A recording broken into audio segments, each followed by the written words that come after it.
Take a slow breath with me before we begin.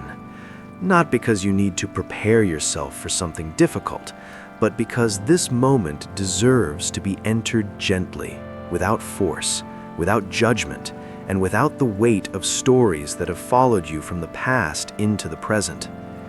If you are here listening to these words, there is a good chance that your heart has been carrying something for a long time, something that aches quietly rather than loudly, something that does not always show itself in tears or anger, but in tiredness, hesitation, or a deep sense of guardedness. And often when we feel this way, the mind searches backward, looking for someone or something to blame, believing that if we can name the cause clearly enough, the pain will finally loosen its grip. But a monk learns, through long observation of the heart, that healing does not come from winning arguments with the past, and peace does not grow from repeatedly pointing to what should not have happened, because the past is already complete, and no amount of blame can rewrite it into something gentler.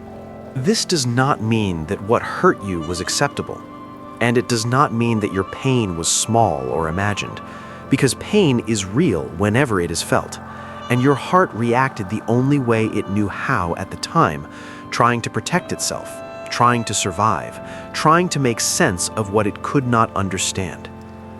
Blaming the past often begins as an attempt to honor your suffering, to say, "This mattered, this hurt me."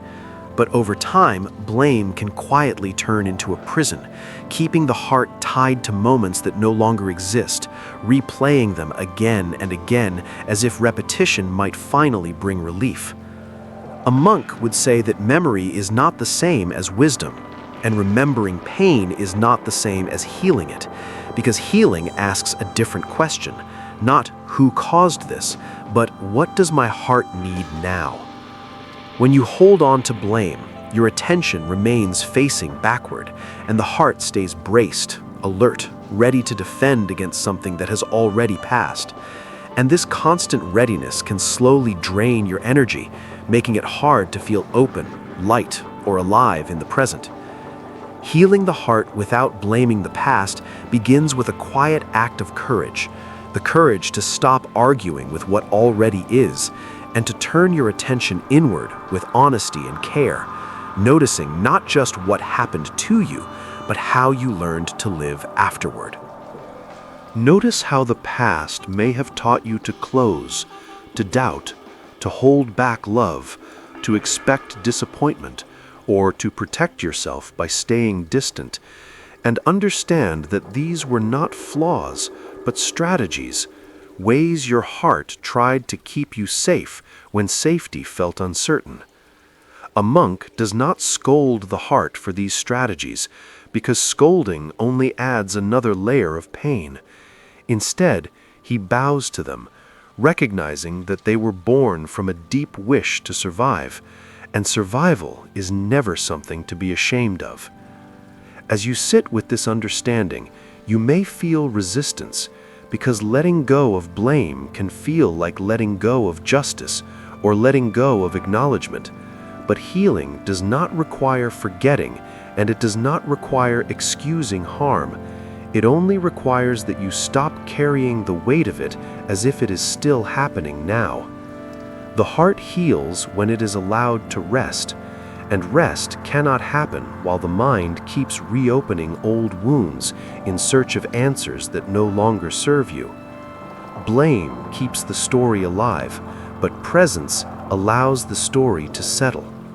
A monk learns to sit with discomfort without feeding it, to feel sadness without turning it into a weapon, and to acknowledge loss without building an identity around it, because identities built from pain tend to recreate the very suffering they wish to escape. You are not the one who was hurt. You are the one who lived through it. And this distinction matters because it shifts the focus from what was taken from you to what is still alive within you.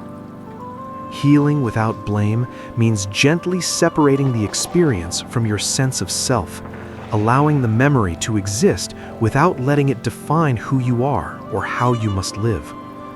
This process is not fast, and it does not move in a straight line, because the heart opens and closes in waves, sometimes feeling ready to release, sometimes needing to hold on a little longer, and both movements are part of healing, not signs of failure. A monk understands that patience is not passive, it is active trust. Trust that the heart knows how to mend itself when given the right conditions. Much like a wound closes naturally when it is kept clean and protected, rather than constantly picked at. Blame is a form of picking at the wound, reopening it each time the mind returns to what should have been different, while healing is the choice to tend to what is here now, the tenderness, the fear, the longing, and the quiet hope that still exists beneath it all. You may notice that without blame, there is space for grief. And grief is often what has been waiting underneath anger and resentment. Grief for what you did not receive, for what you lost, or for the version of yourself that had to grow up too quickly or harden too soon. Allowing grief without blame is one of the deepest forms of compassion, because it honors the truth of your experience without chaining you to it. A monk would say that when grief is allowed to move freely, it softens, and when it softens, the heart becomes capable of love again, not because the past has changed, but because you have changed your relationship to it. Healing the heart also means forgiving yourself, not just others. Forgiving yourself for what you did not know, for the choices you made while afraid, for the ways you adapted in order to survive. Because self-blame often hides behind blame of the past, quietly saying, "I should have been different," when in truth, you did the best you could with what you had. As this understanding deepens, you may begin to feel moments of lightness, small at first, like brief pauses where the past no longer speaks so loudly. And in these pauses, you can taste what life feels like when it is not filtered through old pain. A monk treasures these moments, not because they erase suffering, but because they show what is possible. Healing without blame does not mean the past disappears. It means it takes its rightful place, behind you rather than inside you, becoming a teacher rather than a judge. From this place, you can begin to live forward again, making choices based not on fear of being hurt again, but on clarity about what nourishes your heart. You may find that compassion for others grows as well, not because you excuse harm, but because you see how pain moves through people, shaping actions in ways they may not understand. And this wider view loosens the grip of bitterness.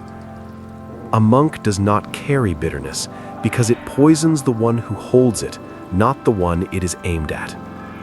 As you continue on this path, remember that healing is not an achievement to complete, but a relationship to maintain, a daily practice of choosing presence over replay, kindness over criticism, and honesty over denial. Some days you will feel strong and open. Other days, the past will knock loudly, asking to be heard again. And on those days, do not push it away. Simply greet it with awareness, and then gently return your attention to what is alive now. This returning is the heart's way of reminding itself that it is no longer trapped, that time has moved, and that you are allowed to live without carrying every old weight forward.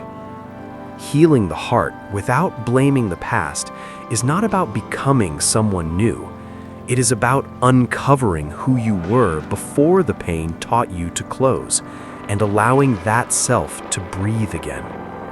And as you walk this way, slowly, patiently, and with compassion, you may discover that peace does not arrive as a sudden moment of forgiveness or release, but as a quiet, steady sense that you are no longer at war with your own history, and that this inner peace, born from understanding rather than blame, is one of the deepest forms of freedom a heart can know.